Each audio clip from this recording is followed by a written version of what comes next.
Ça me fait même plaisir quand je me fais draguer par la petite mamie, En tu vrai, vois. Genre, t'as un peu refait. ouais. Quand je suis là, elle vient derrière mon oreille et elle me dit, derrière, hein, pendant que les chires opèrent et tout, elle me chuchote à l'oreille. Lui tire sur sa femme. Au fusil. Ouais. Voilà, donc dans la tête. La dinguerie quand t'es en médecine, c'est que t'es payé que après la 7ème année de médecine. Anecdote. Monde hospitalier, médical Vas-y. peut-être. Ouais. Vas-y, ça part. En fait, il y avait l'hélico qui arrivait, on nous avait briefé, on avait déjà les gendarmes sur place. Donc quand tu commences à voir les gendarmes, tu sais qu'il y a un truc, voilà. C'est ensuite le chef qui m'a appelé pour venir sur ce patient. Du coup, j'avais tendu une oreille et j'avais compris que voilà, donc grosso modo, Code rouge. Voilà, c'est ça. Pluie de plomb dans l'abdomen, un côlon qui est sorti, qui a été rentré. Donc on arrive et donc là on a l'histoire. En fait, voilà, le mec vient, il se dispute avec sa femme, il tire sur sa femme. Lui tire sur sa femme. Au fusil. Ouais. Voilà, donc dans la tête. Ouf. Sur le coup. Donc là, aucune possibilité de revenir. Okay. Et ensuite, il se tire une balle de fusil. Il se tire il se tire dessus quoi. Sur lui-même. Dans l'abdomen. Ouais. Bizarre. Ouais, c'est chelou. Ouais. Oui, d'accord. Donc, il arrive, et là, en vrai, on le prend en charge. Vraiment, ça va vite, etc. Je comprends rien. Je suis externe. Je comprends rien à ce qui se passe. On l'envoie au scanner, donc on voit la pluie de plomb dans son abdomen, et tout le monde derrière était en mode là, ouais, tu vois. C'est là le côté moral de ce métier. Là, on est en train de soigner un assassin, tu vois. Moi, dans ma tête, je me disais, mais les gens, ils trouvent pas bizarre qu'on puisse se tirer, genre, dans le ventre. Bah ouais, genre, c'est chelou. Et en fait, on a le fin mot de l'histoire de ce truc, c'est que, en fait, ce patient, c'est pas lui qui s'est tiré dessus. C'est sa femme qui lui a tiré dessus. Pourquoi la première histoire, elle est venue comme ça à tes oreilles? Enfin, pourquoi... Parce que c'est les gendarmes qui nous l'avaient dit. Ok. En fait, il suivait un cheminement logique il avait voulu mettre fin à un séjour par la suite. Un mois après, en stage de vascu, et il était encore hospitalisé en chir viscérale, tu vois, du coup. Et je le vois, et le mec totalement dément. Ah ouais. Ouais, le gars... je crois même pas qu'il avait encore compris que sa femme n'était plus là et qu'il était à l'hôpital pour ces raisons-là. Alors moi, je rebondis sur ton histoire parce que ça m'a fait penser à celle-là direct. Mais celle-là, elle est pas drôle, mais elle fait réfléchir sur les fins de vie en général. J'ai un papy de 84 ans qui vient parce qu'il s'est tiré une balle, sauf qu'il a pris un pistolet qui est pas très puissant. Et donc la balle, elle traverse la mâchoire, elle lui explose la mâchoire, mais elle vient se loger à la base du crâne. Et elle va pas dans le cerveau, donc elle le tue pas, donc il est conscient. Et en fait, le mec, il a mal, il est pas bien et tout. Et en fait, il te dit, j'ai un cancer multimétastasé, je suis un poids pour ma femme qui a 80 ans, et je veux mourir en fait. T'es là en mode, qu'est-ce que tu fais, tu vois? Vas-y, donnons-leur le droit de mourir en fait, genre dignement, pas avec un pauvre flingue qu'ils prennent, et c'est horrible. Mais c'est horrible. Ah ouais, ça aurait pu tellement c'est horrible. terminer autrement que comme ça. Mais mec, il faut tellement accompagner les gens dans la mort, enfin, c'est tellement important. On a la possibilité de le faire dignement. Mais ouais. Je suis d'accord avec toi. C'est un vrai combat, hein. Il faut accompagner les gens à mourir dignement, clairement. Vas-y, raconte une anecdote plus gaie. Anecdote drôle, j'en dis pas là comme ça. Pas comme ça. Est-ce que l'hôpital c'est Grey's Anatomy? En vrai, un peu. En vrai, un peu. Bon, les gens adorent fantasmer sur le monde de l'hôpital. Mais la vérité, c'est que c'est vrai. En vrai, il y a quand même... Vu qu'on vit à l'hôpital, et oui, forcément. Moi, j'ai trouvé ma meuf à l'hôpital. Et en fait, je pense sincèrement que toutes les copines que j'ai eues depuis le lycée sont soit des infirmières, soit des internes.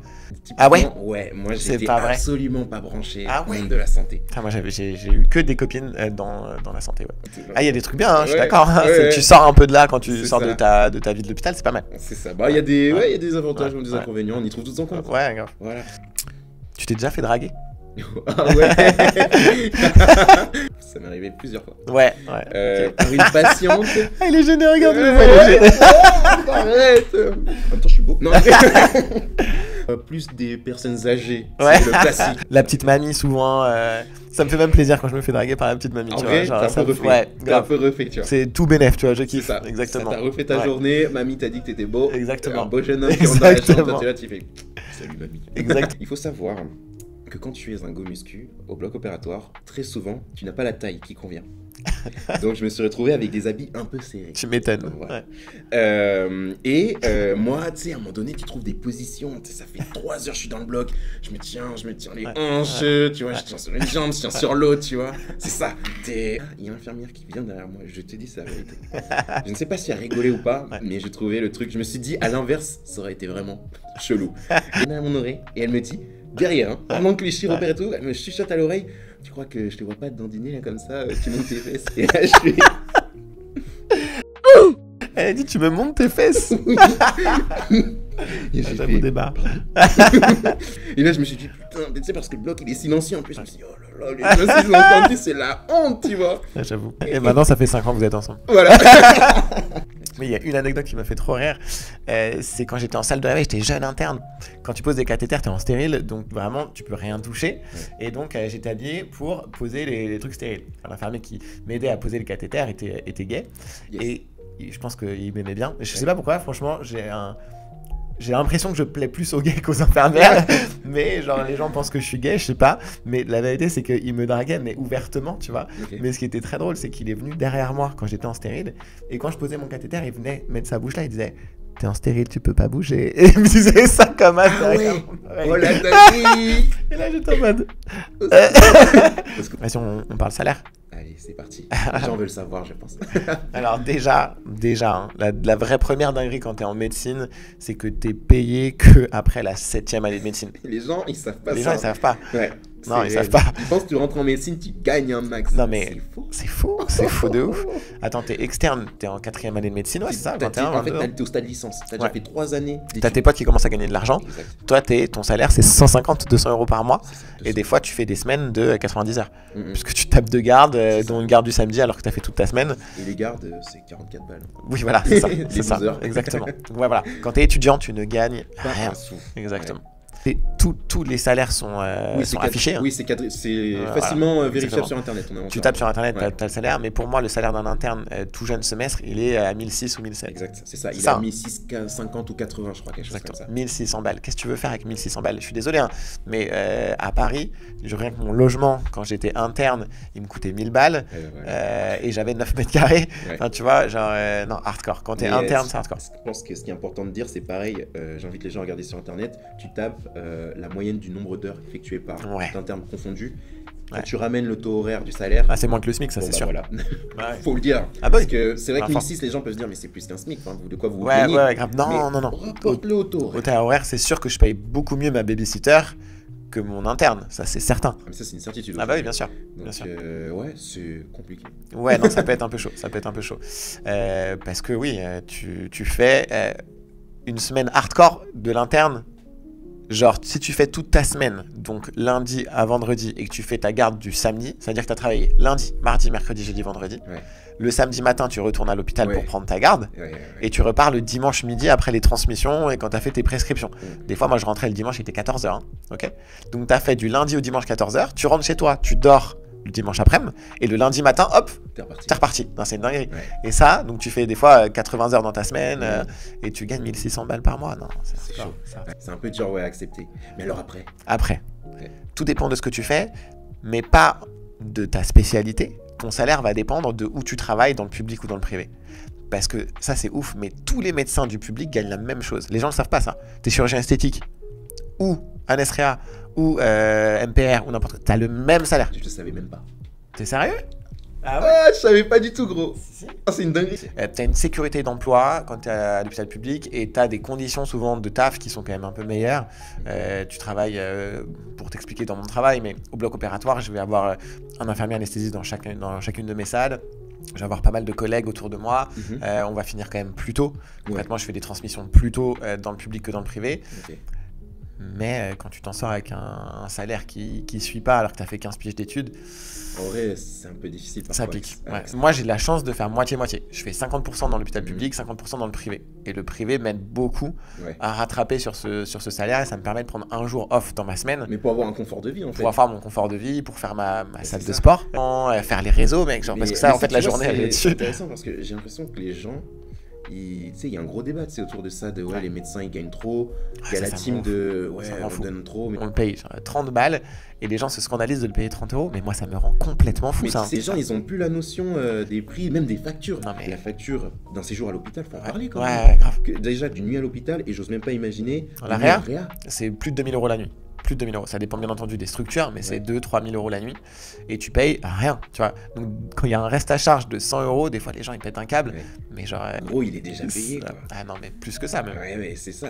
Déjà... Après, ce qu'il faut dire, c'est que, bien entendu, les gens qui n'ont pas la capacité de payer ces 100 €, de toute façon, ils ne les paieront pas. Parce que tu as justement une sécurité sociale qui fait que les gens qui sont vraiment démunis ne payent pas ce reste à charge. Mais tu fais partie d'une population aisée, middle class, et tu veux pas payer 100 € quand tu as fait 3 semaines d'hospice, on est où, tu vois? Moi, c'est un peu... Ouais, on pourrait en parler longtemps, tu vois. Moi, déjà, bon.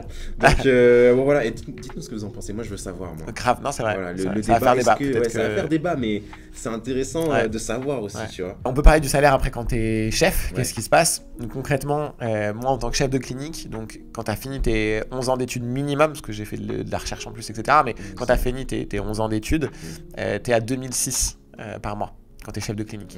Ok. 2006, c'est pas ouf. Enfin, pour les horaires que tu fais, les responsabilités que tu as, c'est pas grand-chose. Mais si tu cumules, tu as 11 ans d'études, tu as commencé à être payé qu'à partir de la 4e. Ah ouais, ça c'est une dinguerie. 200 €. Ouais. On s'en rappelle. Hein. Ouais. Donc, ah bah oui, j'avais fait le calcul, dis-toi, de ma pote qui a commencé à taffer à 16 ans. Ouais. Tu vois, et qui a taffé jusqu'à l'âge où moi j'ai commencé à avoir mon premier salaire et l'argent. Mais c'est énorme. Finalement, le temps que je rattrape cette personne, en fait, j'avais déjà dépassé mes 30 ans, tu vois. Ouais. Tu vois, tu commences à gagner très très tard. Et le salaire, dans le public, après, il augmente plus les années passent parce que tu vas monter un peu en échelon. Donc 2006, 3000, 3005, etc. Mais bon, il faut... t'as 50 ans, quoi, après, quand tu gagnes bien ta vie à l'hôpital public. C'est plutôt ça qui se passe. C'est ça. Ouais. Tu commences vraiment à gagner bien ta vie. La fameuse image qu'on se fait du médecin qui gagne bien sa vie, c'est plus autour des 40, 50 ans, en vrai. Après, le truc, c'est que quand t'es médecin, il y a un truc qui est assez cool, c'est que tu sais que quand tu vas avoir un certain âge, tu auras de l'argent. Ça c'est garanti, tu vois. C'est que si tu fais longtemps à l'hôpital public, bah, finalement, ton salaire il augmente d'année en année. Donc, tu vas finir par avoir un salaire qui est correct. Il y a des médecins en fin de carrière qui sont à 7-8 000 € par mois à la PHP. Une sérénité où on sait qu'on va être protégé, on a cette sérénité. Quand tu es dans le privé, pour le coup, là, les salaires augmentent, mais ça dépend un peu de l'aspect. C'est ça. Après, voilà, c'est au prix quand même d'une présence. Tu vois. C'est ça. Donc, c'est-à-dire que tu travailles pas, tu gagnes pas. Exactement. Voilà. Et si en plus tu es en libéral ou quoi que ce soit, des fois c'est 50%. Ah, c'est même pas des fois. Moi, je suis à 50% de taxes dès que je suis dans le privé. Enfin, en gros, il y a des patients qui ils ont l'impression que l'anesthésiste coûte très cher parce que quand ils se font opérer pour des prothèses mammaires ou quoi, mais bon, la responsabilité elle est folle qu'on a au bloc opératoire.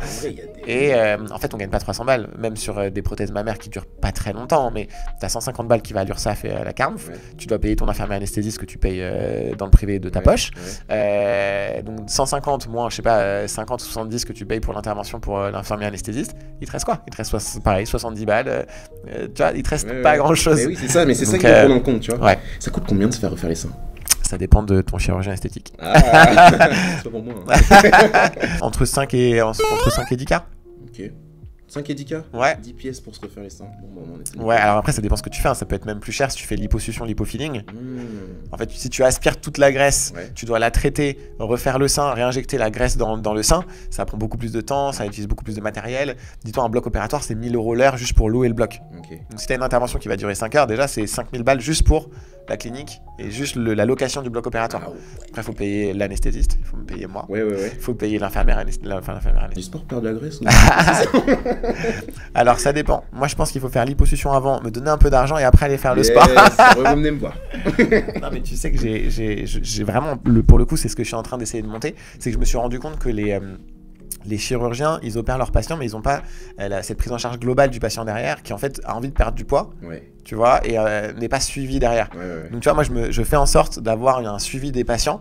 En fait, je dis à tous mes potes qui sont coachs, etc., et ben vous les suivez derrière ces patients-là et vous gardez le rythme et les contacts en disant voilà, on va vérifier que tu suis bien après ton régime, etc., pour garder cet effet bénéfique de la lipo. Mais ça, tu vois, ça me permet de rentrer un peu dans le sujet, mais tu vois, incorporer le sport dans une prise en charge de patients. C'est exactement ce qu'il faut faire.